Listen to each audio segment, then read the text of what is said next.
ஆன்மீகம் ஆனந்தம் சேனலுக்கு உங்களை அன்போடு வரவேற்கிறேன்.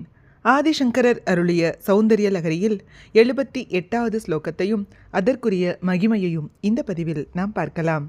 ஒவ்வொரு ஸ்லோகத்திற்கும் ஒவ்வொரு பலன் இருப்பது போல இந்த ஸ்லோகத்தினை துதிப்பதினால் நாம் எடுக்கும் அனைத்து முயற்சிகளிலும் வெற்றியே பெற முடியும். ஸ்ரீ குருப்யோ நமஹ.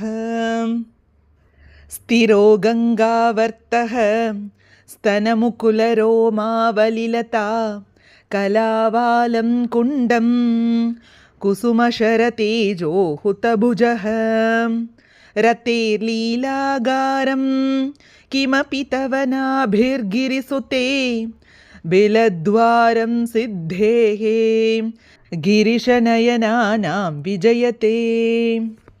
இந்த ஸ்லோகத்திற்குரிய தமிழ் விளக்கத்தை பார்க்கலாம். சலனத்துடனான கங்கையின் சுழலே தரிசிப்பவரின் பாவங்களை போக்கவல்லதாயின் சலனமற்ற தேவியின் உந்திச் சுழல் தரிசிப்பவருக்கு நிலையான மோட்சத்தை அருளும் என்பதில் ஐயமில்லை. தேவியின் முலைகள் கூம்பிய தாமரை மொட்டுக்கள் போன்று காணப்படுகிறது.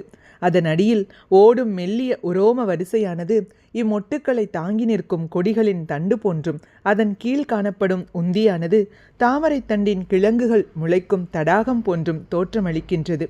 அம்பிகையின் உந்தியை தாமரை தடாகம் என தியானிப்பவர்களுக்கு தாமரையில் வாழும் திருமகளின் அருள் பொங்கிப் பெருகும் என்பது அறிய வேண்டும். மன்மதனின் உடலொளி என்னும் அக்னி இருக்கும் ஹோமகுண்டம் போன்று காணப்படும் தேவியின் நாபியை தியானிப்பவர்களின் பாவங்களும், பாவங்களுக்கு காரணமான காமமும், காமத்திற்கு காரணமான அஞ்ஞானமும் எரிக்கப்பட்டு மோட்சத்தை அடைவார்கள். பரதேவதையின் உந்தி மன்மதனின் வசிப்பிடமாக கூறப்பட்டதால் அது மன்மதனின் மனைவியான ரதி விளையாடும் வீடாகவும் தோன்றுகிறது. இந்த தியானத்தை ஆண் சாதகம் செய்தால் மன்மதனை போன்றும், பெண் சாதகம் செய்தால் ரதி போன்றும் அழகினையும் வசீகரத்தையும் அடைவார்கள். தவம் இயற்றுபவர்கள் குகை போன்ற தனியான இடங்களை நாடி தவமியற்றுவது இயற்கை. அவ்வாறே பரமனின் கண்கள்தான் தவமியற்ற பரதேவதையின் உந்தி குகையை தேர்ந்தெடுத்ததால் இமையாது ஈசன் தேவியின் நாபிக் கமலத்தினை பார்த்த வண்ணம் இருக்கின்றார்.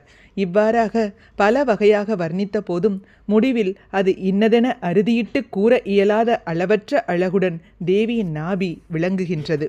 சுருக்கமாக சொல்ல வேண்டுமென்றால், மலையரசன் பெண்ணே, உன்னுடைய நாபியானது அசையாது இருக்கும் கங்கை நீரின் சுழலா, இல்லை நகில்களாகிய மொட்டுக்களுடன் கூடிய ரோம வரிசையான கொடியின் கிழங்கு இருக்கும் விளைநிலத்து பாத்தியா, அல்லது மன்மதனுடைய ஒளியான அக்னியின் ஹோமகுண்டமா, இல்லையென்றால் ரதிவசிக்கும் வீடா, அல்லது பரமசிவனது யோகம் சித்திக்கும் குகையின் துவாரமா, இவை என்னவென்றும் சொல்ல முடியாத அழகுடையதாக விளங்குகின்றது என்று ஆசிரியர் அழகாக விளக்குகிறார். இந்த ஸ்லோகத்தினை பாராயணம் செய்வதால் உலகையும் தன் வசமாக்கிக் கொள்ளலாம் என்று கருதப்படுகிறது. மேலும் ராஜவசியம் பெறுவதற்கும், சர்வ காரிய ஜெயம் உண்டாவதற்கும், அனைத்து முயற்சிகளிலும் வெற்றியே பெறுவதற்கும் இந்த ஸ்லோகத்தினை துதித்து அம்பாளுக்கு நைவேத்தியமாக தேன், உளுந்து வடை, பருப்பு சாதம் ஆகியவற்றை படைத்து வழிபட வேண்டும். ஓம் ஸ்ரீ மாத்ரே நமஹ. ஹரிஹி ஓம். ஸ்ரீ குருப்யோ நமஹ. ஹரிஹி ஓம். இது போன்ற ஸ்லோகங்களுக்கும் ஆன்மீக விஷயங்களுக்கும் மறக்காம நம்ம சேனலை சப்ஸ்கிரைப் பண்ணிக்கோங்க. நல்லதே நடக்கட்டும், நன்மையை பிறக்கட்டும். நன்றி, வணக்கம்.